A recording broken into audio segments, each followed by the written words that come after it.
Jai Radha Madhava Kunja Bihari.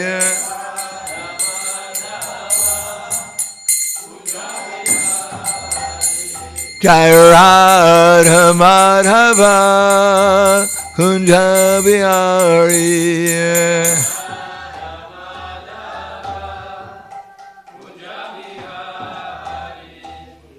Gopi Jana Balaba Girivanadari.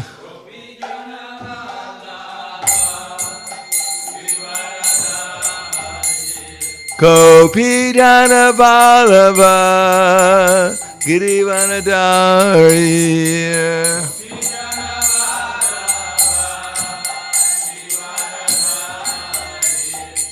Yasodanandana Braja Janaranjana. Yasodanandana Braja Janaranjana. Yamuna Tirha Vanachari. Yamuna Tirha Vanachari. Jai Radha Madhava Kunja Bihari.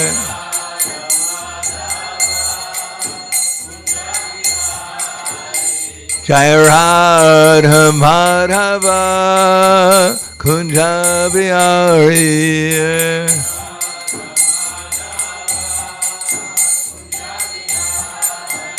Gopi Jana Balava Girivanadari.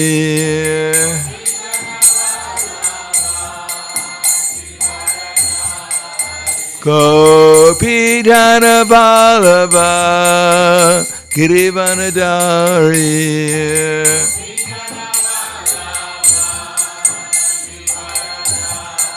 Yasodanandana Braja Janaranjana. Yasodanandana Braja Janaranjana. Yamuna Tirha Vanachari. Yamuna Tirha Vanachari. Jai Radha Madhava Kunja Bihari.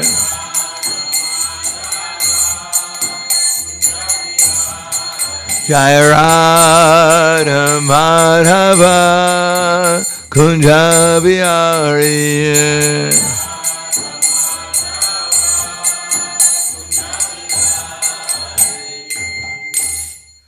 Jai Om Vishnupad Paramhangsa Brahmadakacharya Asadhara Sadhu Shri Shriman. His Divine Grace Lacy Bhaktivedanta Swami Raj. Srila Prabhupada Ki Jai. Gaur Premanande Hariva Slava Zarani Bhaktam. Slava Shri Guru Shri Garangi. Om Jnana Timirandasya Gananjana Salakaya. Chaksura Militam Yena Tasmai Shri Gurave Namaha. Shri Chaitanya Manobishtam Stapitam Yena Bhutale Swayam Rupa Kadamaham Tadati Swapadantikam Vandeham Shri Guru Shri Yuta Padakamalam Shri Gurum Vaishnavam Cha Shri Rupam Sagrajatam Sahagana Raghunatam Vitam Tam Sajivam Sadvaitam Savadutam Prajana Saitam Krishna Chaitanya Devam Shri Radha Krishna Padan Sahagana Lalita Shri Vasakans Vitamscha. Hey Krishna Karna Sindhu Dinabandho Jagapate Gopesha Gopika Kanta Radha Kanta Namostute Tapta Kanchana Gaurangi Radhe Vrindavaneshwari Prashubhanu Sutadevi Pranamami Hari Priye Vanchakapa Dhruvyascha Kripa Sindhubhyevacha Patitanam Pavanebhyo Vaishnavebhyo Namo Namaha. Shri Krishna Chaitanya Pranityananda Shri Advaita Gadadhar Shivasadi Gaura Bhaktivinoda. Hare Krishna Krishna Krishna Hare Hare. Hare Rama Rama Rama Hare Hare. Om Namo Bhagavate Vasudevaya. Om Namo Bhagavate Vasudevaya. Om Namo Bhagavate Vasudevaya.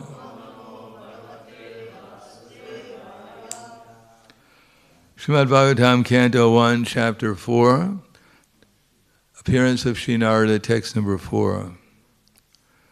Tasya Putra Mahayogi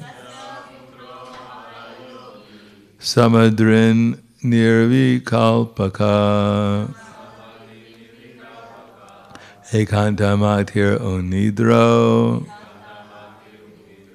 Gudo Muda Iveyate Tasya Putra Mahayogi Samadrin Niravikalpaka Ekanta Matir Onidro Gura Muda Iveyate.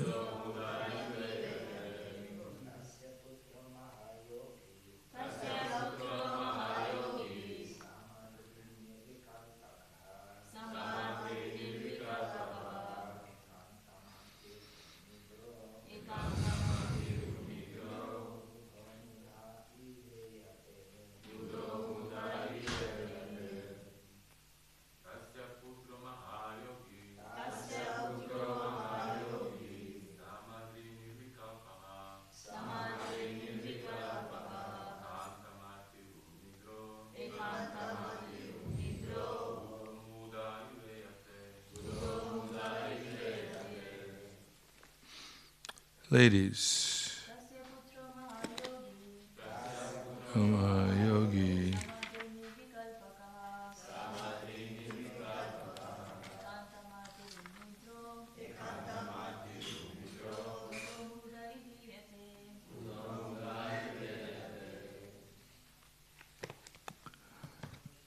Dasya, his, Putra, son, Mahayogi, a great devotee, Samadrik, equibalanced, Nirvikalpaka, absolute monist, Ekantamati, fixed in monism or oneness of mind,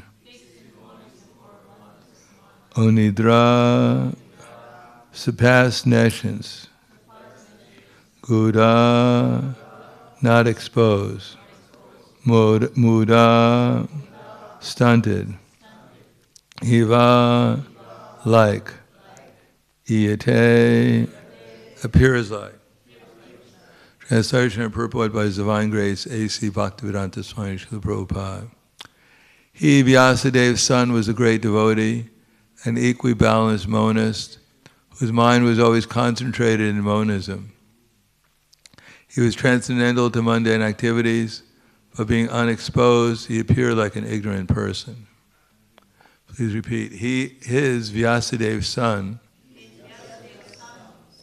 was a great devotee, an equibalanced monist, whose mind was always concentrated in monism. He was transcendental to mundane activities, but being unexposed, he appeared like an ignorant person. Purport. Srila Shukadeva Goswami was a liberated soul, and thus he remained always alert not to be trapped by the illusory energy. In the Bhagavad Gita, this alertness is very lucidly explained. The liberated soul and the conditioned soul have different engagements. The liberated soul is always engaged in the progressive path of spiritual attainment, which is something like a dream for the conditioned soul. The conditioned soul cannot imagine the actual engagements of the liberated soul. While the conditioned soul thus dreams about spiritual engagements, the liberated soul is awake. Similarly, the engagement of a conditioned soul appears to be a dream for the liberated soul. A conditioned soul and a liberated soul may apparently be on the same platform, but factually they are differently engaged, and their attention is always alert, either in sense enjoyment or in self-realization. The conditioned soul is absorbed in matter, whereas the liberated soul is completely indifferent to matter. This indifference is explained as follows. Tasya putra mahayogi samadrin nivikalpaka ekantamatir nidro kudamuda iveyate. He, Vyasadeva's son, was a great devotee, an equally balanced monist, whose mind was always concentrated in monism. He was transcendental to mundane activities, but being unexposed, he appeared like an ignorant person. Namo Vishnu Padaya Krishna Prasthaya Bhutale Srimate Bhaktivedanta Swami Namane Namaste Saraswati Deve Gauravani Pacharane Nirvishesha Srinivadi Paskadyade Siddharne Yanisha Sarabhutanam Tasyam Jagrati Samyami Tasyagrajati Samyati Pashito, no. What's the first word? Sanisha Pashuto Mune. Ya Nisha Sarabhutanam. Ya Nisha. Nisha means the night. So it is night for all sentient beings. Ya Nisha Sarabhutanam. Tasyam Jagrati Samyami. For the Samyami, for those who are controlling their senses, it's the time of awakening. And Tasya Jagrati Bhutani Sanisha Pashutom Mune.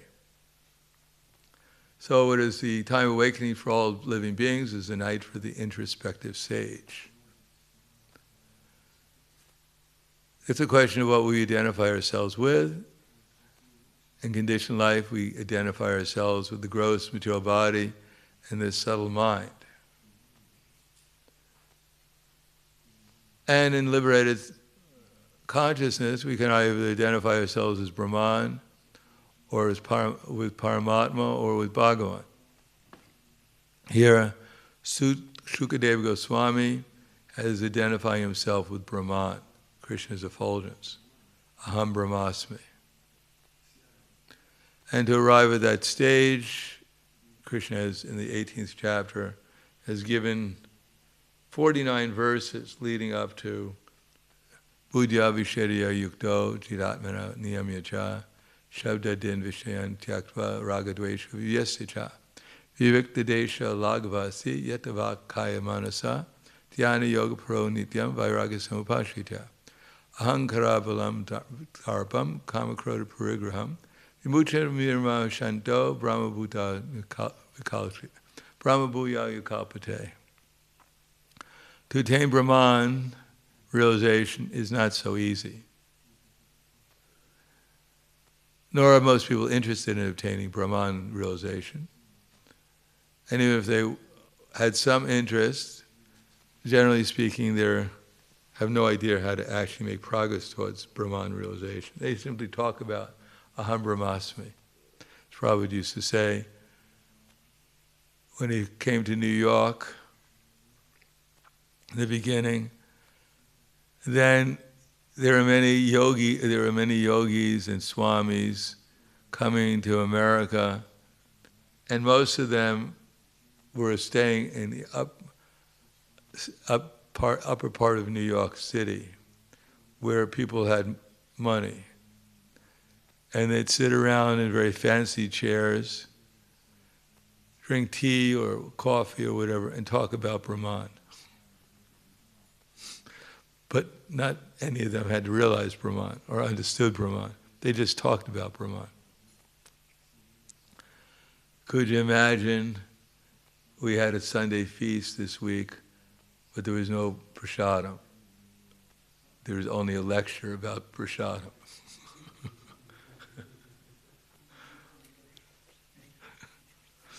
And afterwards, we showed pictures of prasadam.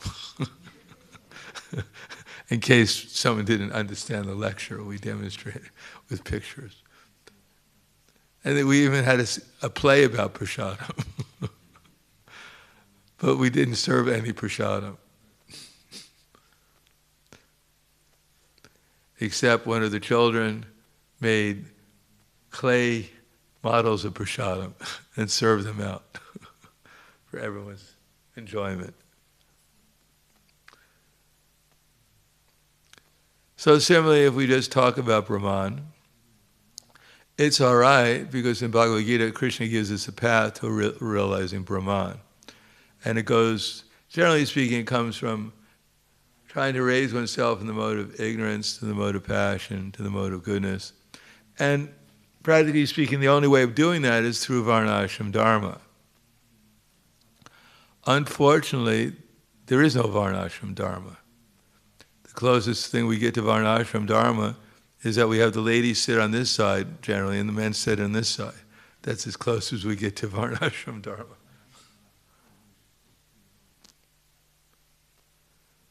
And not only that, but we're not even eligible for the most part to participate in Varnashram Dharma. Because it is said, Kalo Sudra Sambhava. We had an opportunity at birth because we were born Shudras. But then as Srila Bhaktivinoda Thakur said, by modern education, we became less than an animal.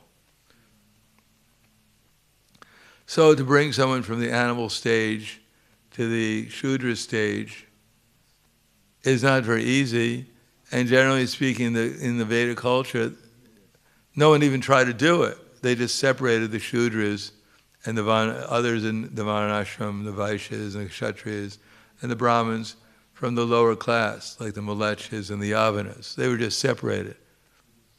The Yavanas lived in one city or in the jungle, and the cultured persons lived in another part.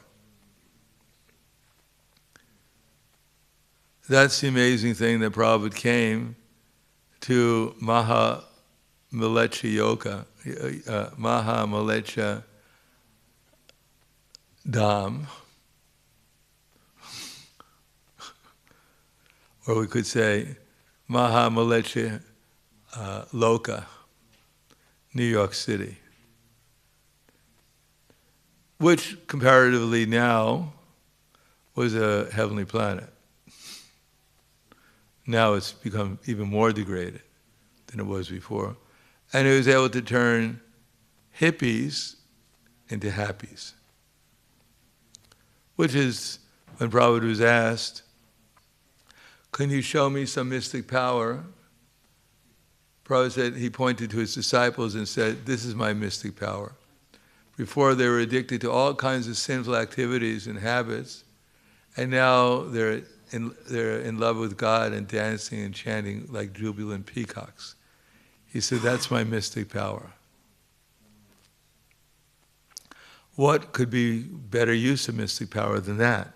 To take people from the darkest regions of existence and give them the path back to the spiritual world where they can live forever full of bliss and knowledge. And the magic that he had was the chanting Hare Krišna. Of course, when he chanted Hare Krišna, he actually meant it. And he knew what he was chanting, who he was chanting to, and why he was chanting. And therefore, when he was chanting to Srimati Radharani and Krishna, to engage him in their loving service, they actually did it, because that's what he wanted.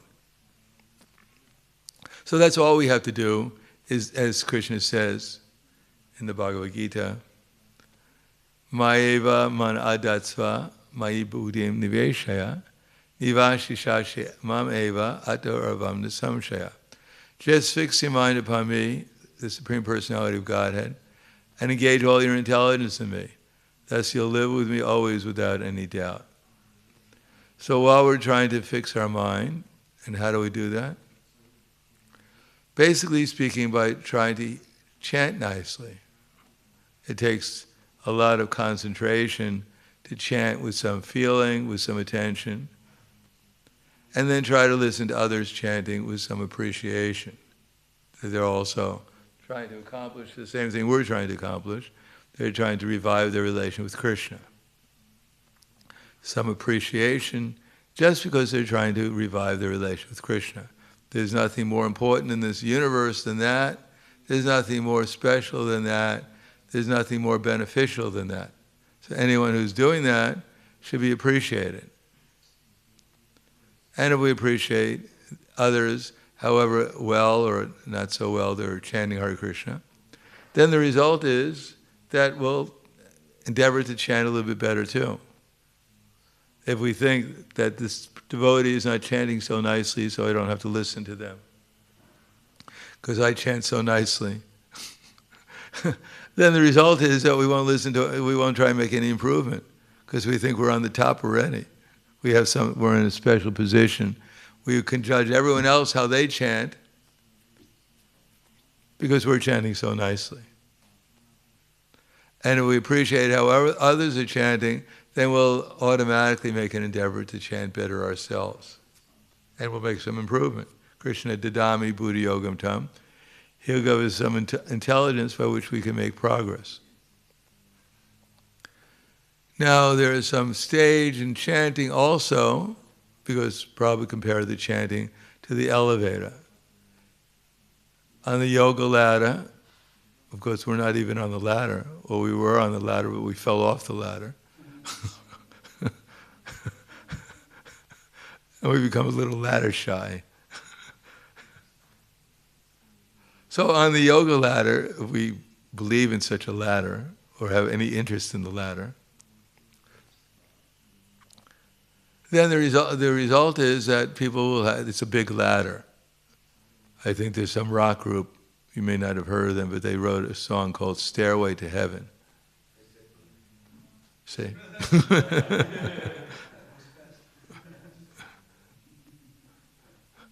What's that? They wrote this song about, I don't even know what the song was, but it was about a stairway to heaven. Sounds kind of innocent. Ever hear the Tower of Babel? Hear the Tower of Babel? I think they built this tower, I think, and in the tower they were trying to get to heaven, is that right? Something like that. And they were all speaking different languages or something. At the end, they were all speaking different languages.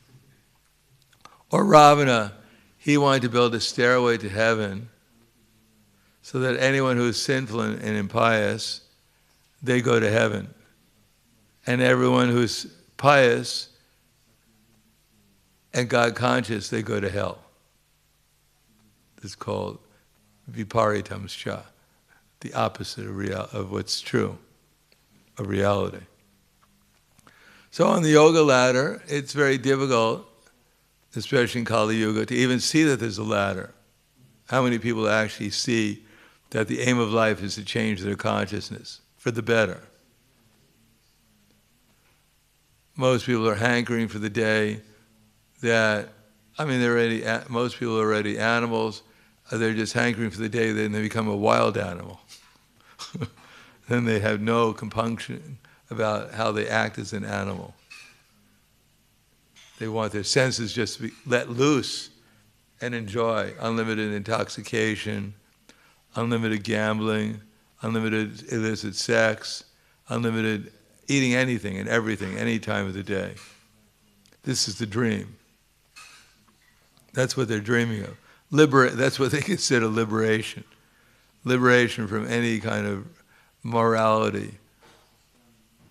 Anything, they want to be liberated from basically cleanliness, austerity, truthfulness, and mercy. They think that's a progressive path for a human being. But the devotees, they're trying to at least recognize the value of cleanliness, austerity, mercy, truthfulness, as at least some first step on the yoga ladder. And then by the chanting of Hare Krishna, that it's like an elevator. One doesn't have to climb up the whole ladder. The elevator takes one all the way to the top, much quicker than one could possibly climb the elevator of the yoga ladder. For that reason, probably for breakfast today, none of us will go to McDonald's, although they are having a sale. And if you show your Japanese, they give you a free Big Mac. Still, we're not going to be allured by such an offering. Even we won't even eat their chips unless we're really hungry. Because we have a higher taste, a different aim of life. Why? Because a little awakening, it's called samskara. A little bit of experience in Krishna consciousness has given us a little faith that there's something higher than gross sense gratification, and even subtle sense gratification. And therefore, we're trying to direct our consciousness towards Krishna.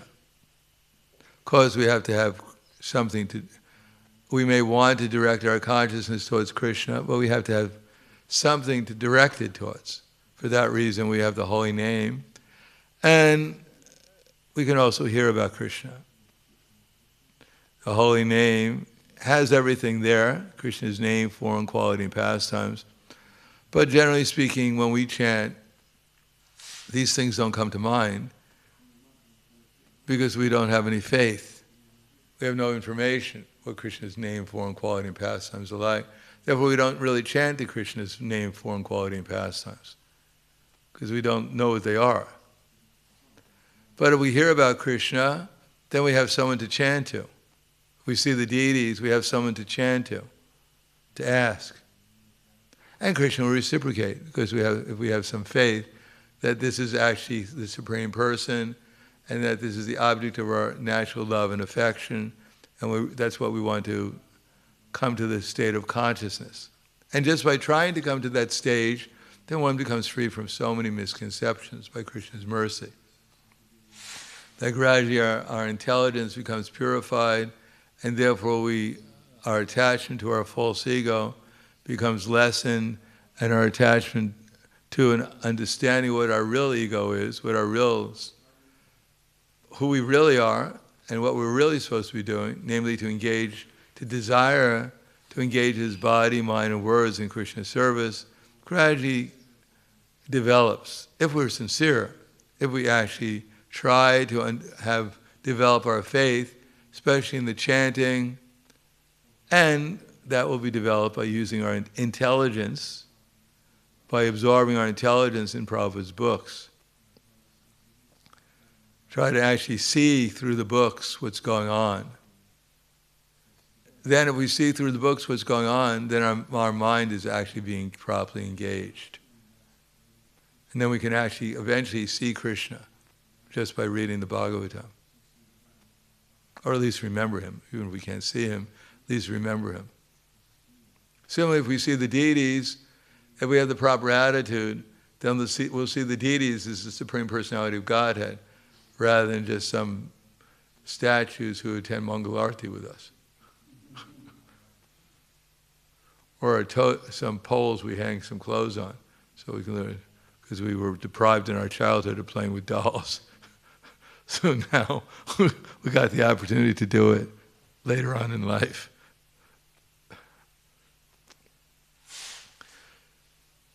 Therefore, a little bit of awakening is so valuable.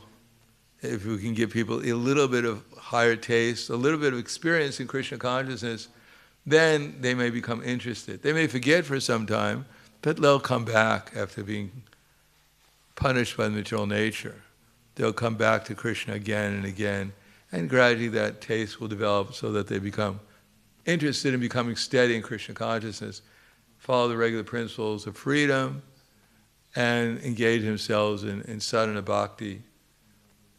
And so then they come to the platform of being liberated from material concepts while they're engaged in Krishna's service, while they're engaging in developing Krishna consciousness. Simultaneously, we also become liberated from material conceptions of life. Not simply by denying them or becoming aloof from them, but by engaging them, engaging the objects that we normally use for sense gratification, engage them in Krishna's service. And as we do that, then Krishna reciprocates with us and reveals himself. Not only in the objects, but he helps us remember himself. We can remember. He reveals his form and his quality and his activities within our heart also, while we're engaging externally in serving him with his energies. So Shukadeva Goswami was a liberated person. He didn't become liberated by accident, because he's an eternally liberated person. Krishna sent him. He is eternally the parrot in Krishna's pastimes. That's why he's called Shuka. Shuka means parrot. Ordinarily, people are not born and they stay in the womb of their mother for 16 years. You have to be a little special. What to speak of, staying there for 16 years and thinking of Brahman for 16 years.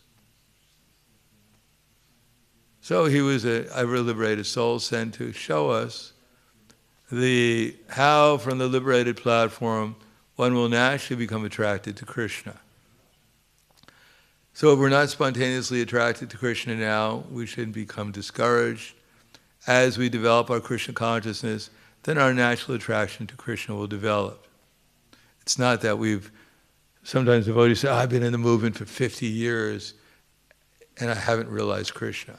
It doesn't work. And everyone thinks, well, I've been in 20 years. It didn't work for me either. I'm going to spend another 30 years and it's not going to work. It does work, but not according to our present conception of time. We think 50 years is a long time. It's not even the amount of time Brahma blinks his eyelash. It takes Brahma approximately 90,000 years to blink his eyes, which is maybe 1,000 of our births and deaths. So for Brahma, blinking his eyes is not considered a long time. But we would consider 90,000 years to be quite a long time in our conception of existence. So one should not become discouraged that we haven't fully realized Brahman, but at least we've realized enough that we're not dreaming all the time of sense gratification. Could you imagine if in the absence of any consciousness of Krishna, what would we think about during the day? What kind of existence would we have? And what would be our next existence? Two lovers who are completely enamored with each other would meet again in the next lifetime as two worms in the same hole. How romantic.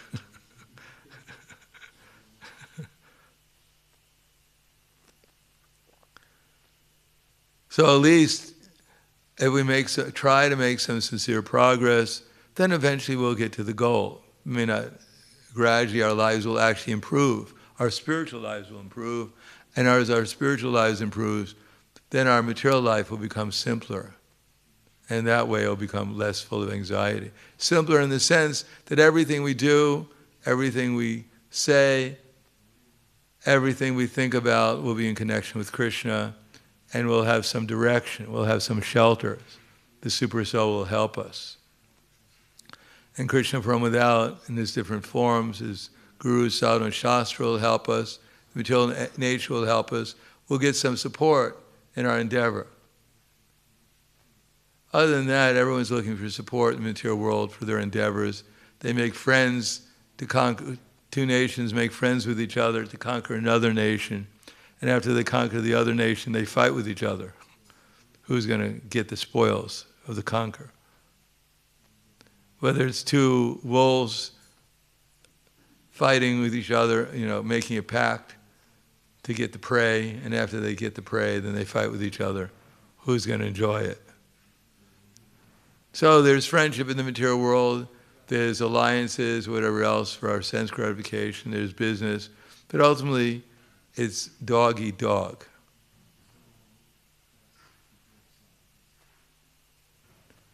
There is no love and affection or alliance. There is no unity in the material world. Ultimately, it's all basically, there's variety, but there's very little unity. And even if there's unity, it's only temporary. Today I'm fighting on behalf of Israel against the Muslims or whoever, the Arabs. And tomorrow, because I died thinking of the Arabs, then I become an Arab. And because I was an Arab fighting against the Israel people, the Jews, therefore in my next lifetime I become a Jew. And then we just switch places. We fight against each other and on different sides. So what a waste of time. Better to fight on behalf of Krishna like Arjuna did, conquer our real enemy, which is lust, anger, and greed, illusion, envy, and become actually victorious over the illusory energy. Paravastava bodha jata, yavana jignasita atma tattvam, yavan kriyatavadi dhammanovai karmatmaka yena sharira bandhaha. One is said to be defeated by the illusory energy as long as one is not inquisitive about self-realization. And as long as one is not inquisitive about self-realization, then the mind is covered by the illusory energy. As long as the mind is covered, our consciousness will be unclear. And as long as our consciousness is unclear, then we have to take another material body in some form or another. Therefore, evam prasam karma prasam prayunkte avidyatma upayidiyamane pritirna yavan mai vasudeve niyamochite deha yogena tadvat. Therefore, as long as one is not evam prasam karma prasam prayunkte avidyat, as long as one is covered by this illusory energy, by the false ego, evam karma prasam prayukte, as long as one does not inquire about Vasudeva, is not engaged in devotional service, as long as one has not developed love for the Supreme Personality of Godhead, one will simply have to take one body after another. Therefore, evam prasam was the naisham tavad rukram naishamatis tavad rukramangrim sprishat yanakto bhagavo yishat narta mahiyasam padarujay vishekam niskinchanana nanavrita yadva. Prahlad Maharaj says, naishamatis tavad rukramangrim, that we have to put our consciousness on the niskinchanana, persons who are completely free from all material desires because of their absorption in Krishna consciousness. Those should be our leaders. Those should be our heroes. Those are the people we're supposed to listen to. And if we touch their lotus feet, which means we serve them, then then all our unwanted conceptions will go away, our unwanted habits will go away, our misgivings will go away, and we'll become situated in Krishna consciousness. So that we have to understand that Shukadeva Goswami is one of our examples, that he was a liberated soul, but he also became attracted to Krishna by hearing about Krishna's pastimes, by hearing about Krishna. So we're not even liberated, we're not even attracted, but if we follow Shukadeva Goswami's example and hear Srimad Bhagavatam from someone like Vyasadeva or Srila Prabhupada, or those who represent Srila Prabhupada in our disciple succession, then the result is that gradually our attraction will develop. As the rust of material desire gets cleared away, then we'll become attracted to the magnet of Krishna. So I'll stop there. Thank you. Any questions or comments? Yes.